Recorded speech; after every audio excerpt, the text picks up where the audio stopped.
Catherine King, the Shadow Minister for Regional Development. Great to be chatting with you again here on Flow. The latest round of regional development grant assessments, I guess, by the National Audit Office shows they're probably not landing as far into the regions as we might like. No, well, it was a pretty surprising report yesterday. The Australian National Audit Office has looked at the Grants Connect portal, and they've looked at over 100,000 different grants across the country, and they've found in the regional development space and that sit within the regional development portfolio that 27% of the funding for under the regional development grants portfolio has actually gone to a major capital cities.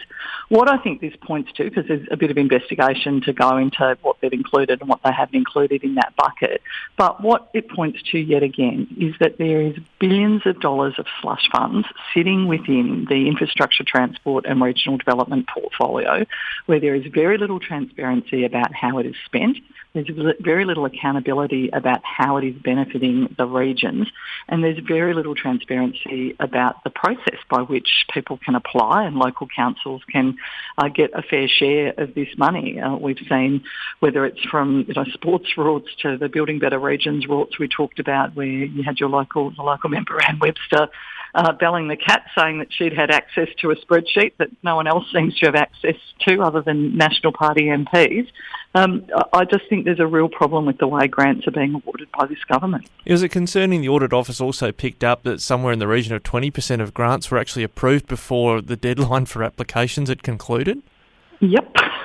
Well, you name it. There is just this absolute, it's not rocket science how to, run a fair process, and certainly awarding grants before the application process has concluded, I would not say was a fair process. How is that fair to everyone else who's done the right thing and got their applications in on time and expecting to be assessed accordingly? I think that, again, the way this government is using taxpayer money to its own electoral advantage. So for areas that get money, that's great. If you look at a comparison I did the other day just at in the Building Better Regions Fund area, over the course of the government's rounds of that since 2017, you look at somewhere like Maranoa, and held by the National Party, $52 million worth of grant money's gone into that area, which is terrific for them.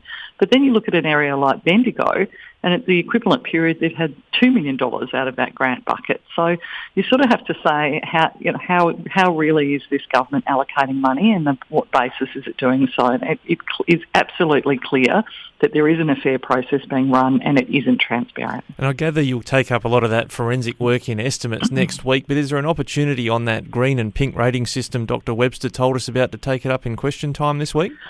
Well, we'll see. It certainly was a pretty surprising revelation, and I think the sort of backpedalling that then happened was also surprising. I think it is really evident that what's occurred is that the department has assessed these projects. It's given its assessment based on a spreadsheet of some sort, or a list of some sort, where projects are ranked pink and green, and that somehow or other the member for Mallee and perhaps other National Party members have been told that their projects are now in pink. No one else seems to have been told that, and had an extra opportunity to lobby beyond other people have done, and that may have influenced outcomes. We don't know.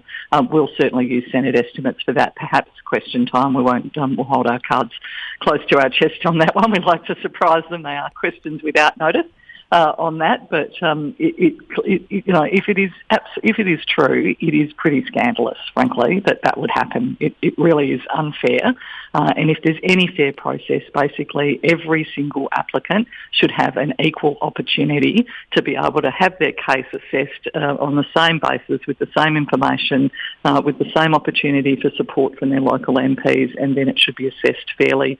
And really, I don't think that's what's happened, obviously, in this case. Now, just lastly, the Audit Office not only pointed out that there was this only 27% that went to major cities in the regional development round, but inner regional got another, it's something like 30%, possibly 60% of these grants went to areas that weren't remote or outer regional. What is that inner regional classification? Is that some places like the Gold Coast? I suspect so. It is really hard for us to tell. Again, no, I have no doubt that there is pressure on our really huge growth suburbs and our peri-urban suburbs. But if that's what the government wants to do, it wants to spend money in cities in that way, then call it that that's what they're doing. Don't dress it up as somehow supporting the regions, but given they've been, at pains to point out to us that only the National Party represents the regions, well, it obviously has found some regions that it'd like to represent in inner city Melbourne and inner city Sydney with some swimming pools and football stadiums. So good on it, but really I do think it's making it a bit of a farce. And, this is right at a time when we've got the National Party holding the entire country to hostage over a response to climate change, asking for billions of dollars more money into the regions, yet the way in which they've administered regional funds at the moment is highly questionable.